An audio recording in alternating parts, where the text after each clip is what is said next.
फिलहाल चाहिँ अहिले रेसी खोलामा आइपुगेको छौँ हामी। अन्त पानीले स्वागत गरेको छ हामीलाई। अनि हाम्रो गेस्टहरू चाहिँ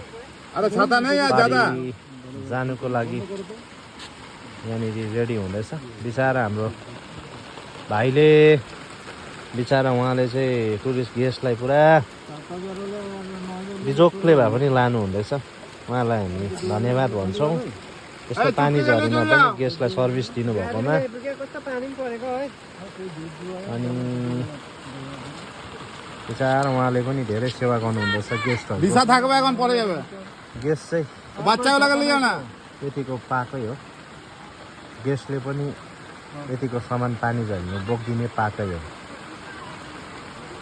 तरेर चाहिँ तपाईँको उपर बाँसको पुल छ यहाँबाट, अनि पुलदेखि पारी त्यो होमस्टेमा जानुपर्ने हुन्छ।